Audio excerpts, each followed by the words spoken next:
Bismillahirrahmanirrahim. Assalamualaikum warahmatullahi wabarakatuh. Waalaikumsalam warahmatullahi wabarakatuh. A'udzu billahi minasyaitonir rajim. Bismillahirrahmanirrahim. Nahmaduhu wa nasta'inuhu wa nastaghfiruh wa na'udzu billahi min shururi anfusina wa min sayyiati a'malina. May yahdihillahu fahuwal muhtadi wa may yudlil falan tajida lahu waliyyan mursyida. Rabbi shrah li sadri wa yassir li amri wahlul 'uqdatam min lisani yafqahu qawli. Amma ba'du. Para bapak, ibu, jamaah salat subuh yang berbahagia, alhamdulillah pada hari ini kita oleh Allah ditakdirkan masih bisa melaksanakan ibadah di bulan suci Ramadan dalam keadaan sehat walafiat. Mudah-mudahan oleh Allah selalu dijaga, selalu bisa melaksanakan perintah-perintahnya, mulai dari yang wajib sampai dengan yang bersifat anjuran atau sunnah. Dan mudah-mudahan semua amal ibadah kita ini diterima oleh Allah Subhanahu wa taala. Amin. Shalawat salam mugi-mugi tetep katur dumateng junjungan kita Nabi besar Muhammad sallallahu alaihi wasallam. Ibu bapak ingkang kawula hormati, nuwun barokah suratul Fatihah kita niataken dumateng sedaya, utamane sesepuh lan pendiri serta pejuang wonten Kebon Sari niki, wabil khusus sedaya ingkang nate ngurip-ngurip agama wonten salebete Kebon Sari, khususe wonten Masjid Nurul Muttaqin niki, mugi-mugi sedaya amal ibadah dipun trami kalian Allah Subhanahu wa taala, sedaya salah lan dosa-dosane dipun sepunten kalian Allah Subhanahu wa taala. Lan ugi dumateng keluarga kita ingkang saat niki kalian Allah dipun paringi gerah, mugi-mugi enggal-enggal dipun paringi saras utawi sehat. Al-Fatihah. A'udzu billahi minasyaitonir rajim. Bismillah. Alhamdulillahirabbil alamin arrahmanir rahim maliki yaumiddin. Iyyaka na'budu wa iyyaka nasta'in ihdinas siratal mustaqim siratal ladzina an'amta 'alaihim ghairil maghdubi 'alaihim waladdallin. Ibu bapak ingkang kawula hormati, poso sampun mlebet hari yang ke-10. Kita samangke sampun mulai merasakan betapa nikmatnya ibadah di bulan Ramadan ini. Utamanya betapa nikmatnya kita melaksanakan puasa. Rasane enak, enteng, di hati damai. Semoga mugi-mugi poso wulan ngriki, wulan sakniki niki, mugi-mugi sanes poso sing terakhir kangge kita sedaya. Amin Allahumma amin. Muga-muga taun ngarep ya sik dikai umur, lan muga-muga kaya umur sing barokah manfaat. Amin Allahumma amin. Ibu bapak ingkang kawula hormati, khususnya di bulan puasa kita oleh Allah diperintahkan lebih di dalam menggunakan waktu-waktu kesempatan ini, melebihi di luar bulan Ramadan. Karena apa? Karena di dalam bulan puasa niki bulan yang istimewa, bulan yang lebih dibandingkan wulan-wulan liyane yang jumlahnya ada 11. Karena itu para bapak ibu sekalian, utamanya disyariatkannya puasa ini dengan tujuan agar kita ini semakin takut kepada Allah Subhanahu wa taala. Intine ibadah niki supaya kita sedaya niki dadi wong-wong sing wedi nang Gusti Allah Subhanahu wa taala. Dawuh Gusti Allah wonten Al-Qur'an potongan ayate khususnya bab poso niki sing terakhir ayat lamunine la'allakum tattaqun. Semoga muga-muga menawa-menawa sira kabeh dadi wong sing wedi nang Gusti Allah. Ibu bapak ingkang kawula hormati, khususnya poso niki kita sampun paham, kita sudah mengerti bahwa makna puasa itu secara syariat adalah menahan diri atau al-imsak ya. Imsak atau menahan diri, cara Jawane ngempet saking nopo dari semua hal yang membatalkan puasa. Jelas lek poso iku ya ora mangan, ora ngombe, ora kumpul karo bojo lan liya-liyane. Tapi ada yang lebih tinggi dari itu, yaitu kita menjaga akhlak. Karena kita paham para kekasih Allah yang dulu-dulu, ulama-ulama salaf zaman dulu, para bapak ibu, ini banyak dalam beribadah itu sangat-sangat memperhatikan hal-hal yang kecil-kecil diperhatikan. Ini namanya akhlak. Dan ternyata dari memperhatikan yang kecil-kecil itu oleh Allah diberikan derajat-derajat yang sangat tinggi, derajat yang luar biasa.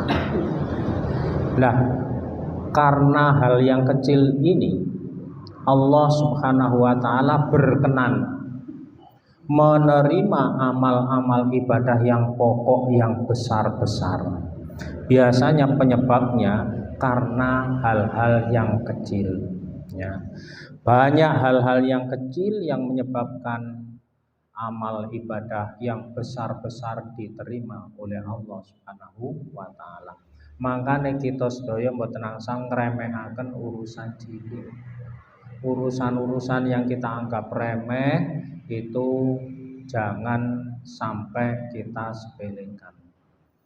Kita teringat diterangkan dalam kitab betapa Imam Ghazali itu menjadi rujukan bagi ulama-ulama sufi, termasuk bagi umat Islam sampai zaman ini. Itu karena akhlaknya yang amat sangat tinggi. Kita kenal sampai saat ini di pondok-pondok pesantren, termasuk di dunia ini karangan-karangan beliau dikaji.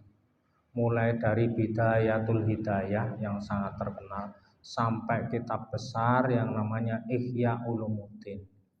Hampir setiap orang Islam pernah mendengar, walaupun namanya saja. Kadang dicoblek-coblek titik-titik. Itu karya beliau yang luar biasa, khususnya di dalam menjaga akhlak baik terhadap Allah maupun terhadap sesama manusia. Pun demikian diceritakan dalam sebuah kisah, beliau setelah meninggal dunia, beliau ini mempunyai derajat yang sangat tinggi. Semua amal ibadahnya diterima oleh Allah disebabkan pada suatu saat ketika beliau sedang menyusun kitab, maka beliau ini selalu berhati-hati. Setiap saat akan menulis itu mesti diawali dengan asma Allah dan dalam kondisi suci. Nah, pada suatu saat, kalau zaman dulu ini orang menulis itu tidak menggunakan pulpen seperti saat ini. Saya yakin bapak ibu yang pernah mondok zaman biyen iku lek ngesai kitab iku biasane nganggo mangsi, nganggo pen. Dulu itu ada serat yang namanya apa? Anune ares itu lho apa itu. Dipempe mari ngono dikei mangsi, kemudian ini yang ditotolno, totol. Nah, termasuk ini ketika akan menulis, menutulkan pen ke tempat bak mangsi ini, ketika itu dilihat ada binatang yang namanya lalat. Ketika dilihat ada lalat yang sedang minum air dari bak mangsi itu, tumbuhlah dalam hati nurani imam ini, memberikan kesempatan, membiarkan binatang kecil yang bernama lalat, yang kebanyakan orang menganggap ini binatang yang hina, diberi kesempatan ngelak saaken, gitu ya, saaken. Kemudian diberikan kesempatan biar minum sampai puas. Setelah minum kemudian kaburlah yang namanya lalat. Kemudian dilanjutkan untuk menulis kitab itu. Dikabarkan dari hal kecil memberikan kesempatan yang ketika itu tumbuh tulus ikhlasnya yang sangat mendalam ini, menyebabkan semua amal ibadah yang besar itu diterima oleh Allah Subhanahu wa Ta'ala. Supaya contoh ini lebih mantap, saya berikan contoh yang lain. Dikisahkan dalam satu kitab yang tipis yang berjudul Usfuriyah.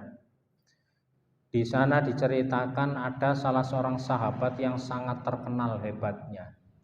Namanya adalah Umar ibnul Khattab. Beliau adilnya bukan main. Beliau ibadahnya bukan main. Beliau luar biasa, sosok yang tegas. Sampai dalam sejarah, jangankan manusia-manusia yang jahat, sampai jin itu loh takut, gitu ya. Sehingga ketika beliau ini akan hijrah ke Madinah, itu malah diumumkan kalau yang lain itu sembunyi-sembunyi.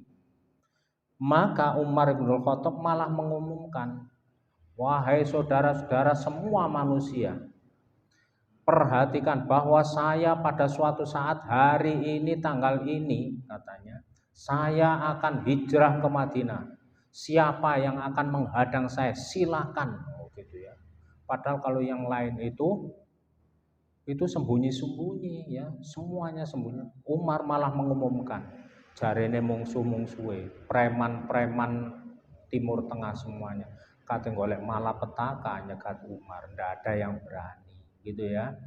Ini saking hebatnya.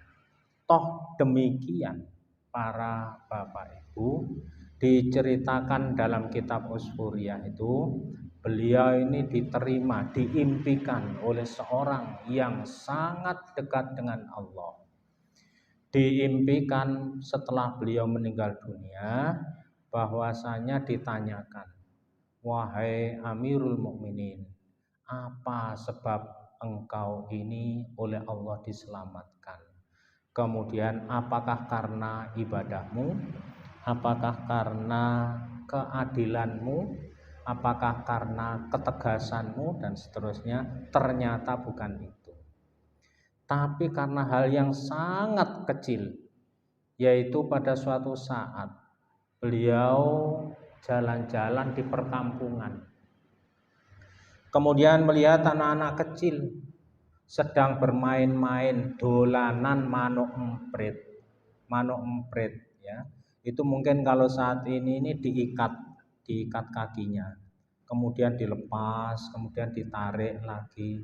Barangkali yang kita kenal anak kecil itu kan seneng, apa meneh disumbo abang ijo.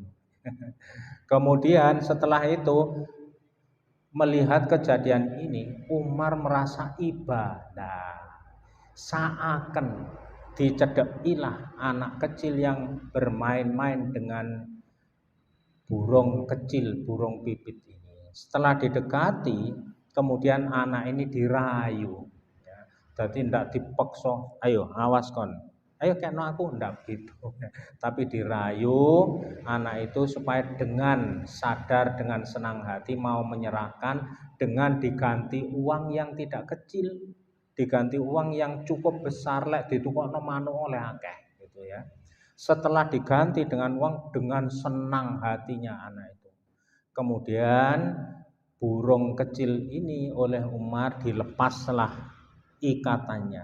Setelah dilepas, kemudian oleh Umar dilepas lagi ke udara. Dengan dilepas ke udara, burung ini menjadi bebas kembali. Hatinya Umar Ibnul Khattab ini menjadi seneng, lega, legone, ridho ini loh. Karena inilah yang menyebabkan semua amal ibadah beliau ini diterima oleh Allah Subhanahu wa Ta'ala. Contoh dua ini saja. Karena itu para bapak ibu sekalian, betapa dalam sejarah, kalau tidak salah di Nasoihud Diniyah disebutkan ada seorang yang sufi yang bernama Hatim. Nama panjangnya panjang saya tidak hafal. Hatim itu mendapatkan lakop. Lakop itu julukan kebiasaan ya.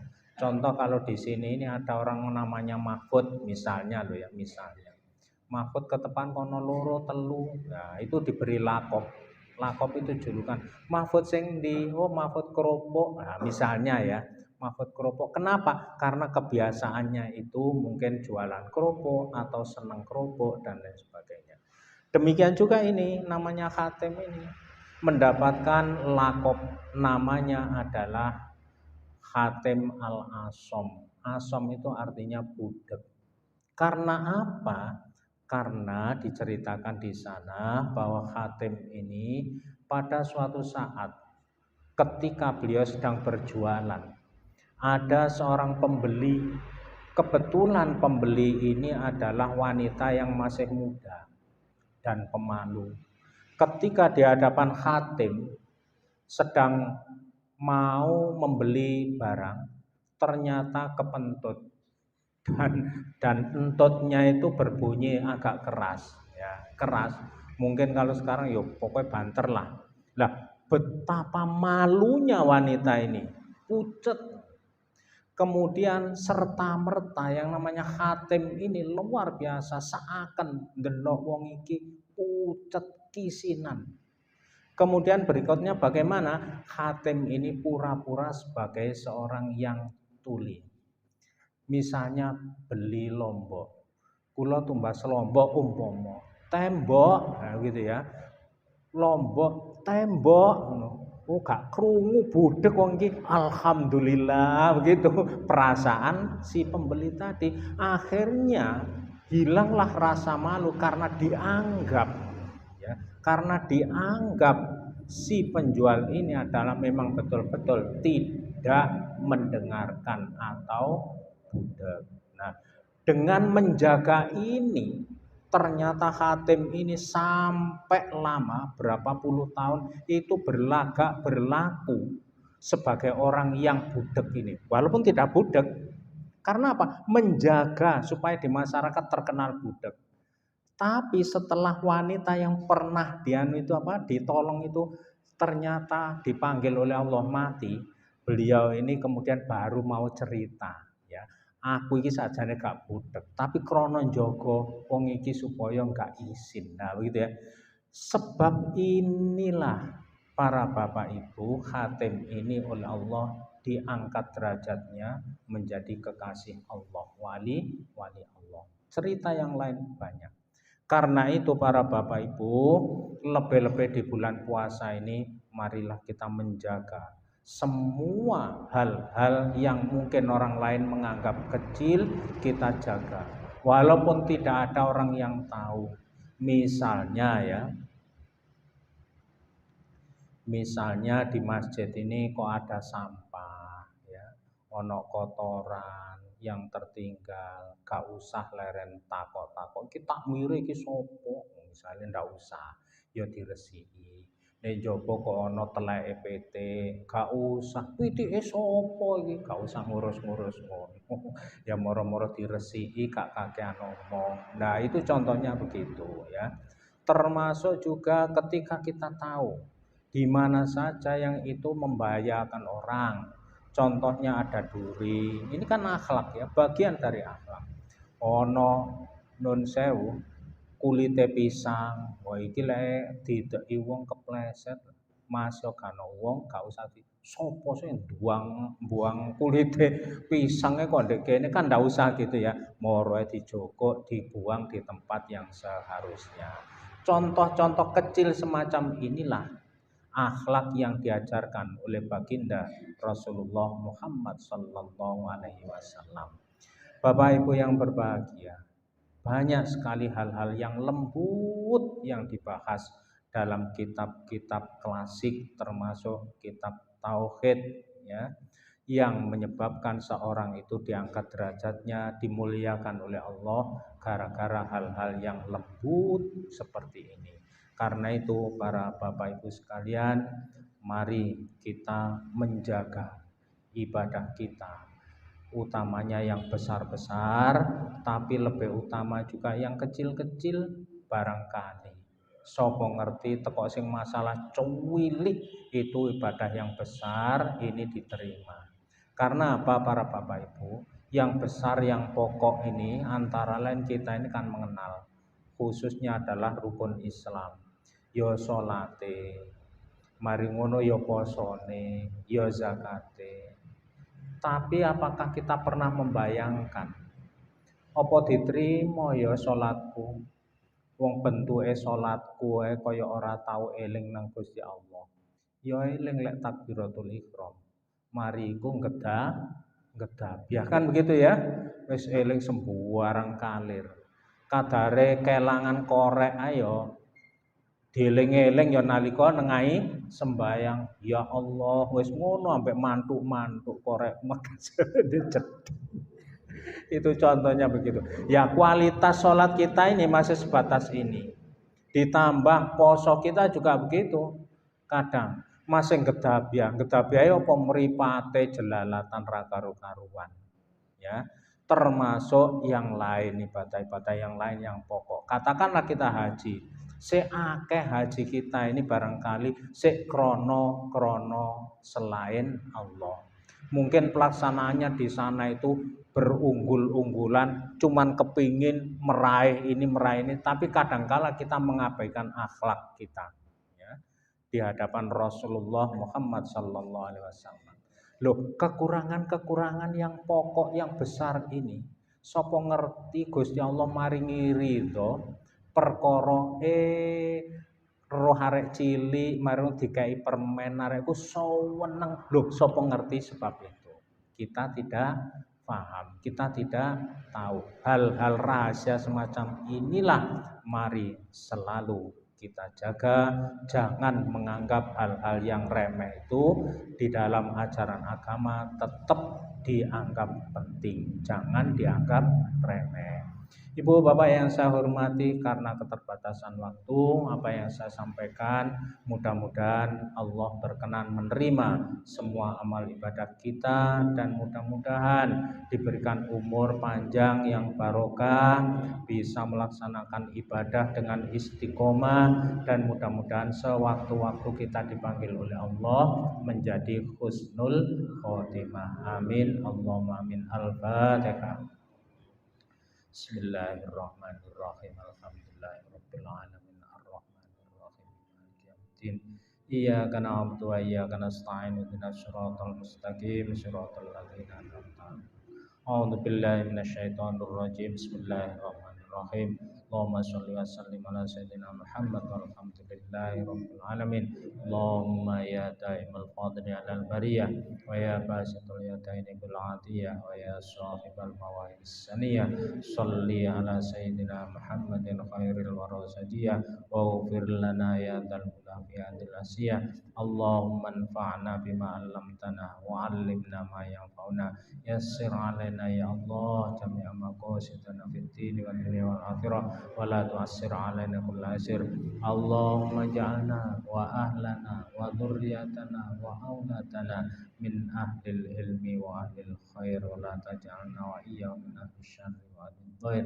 Rabbana atina fid dunya hasanah wa fil akhirati hasanah wa qina adzabannar wa sallallahu ala sayyidina Muhammadin nabiyil ummi wa ala alihi wasallam subhana rabbika rabbil izzati amma yasifun wa salamun alal mursalin walhamdulillahi rabbil alamin al-fatihah alhamdulillah.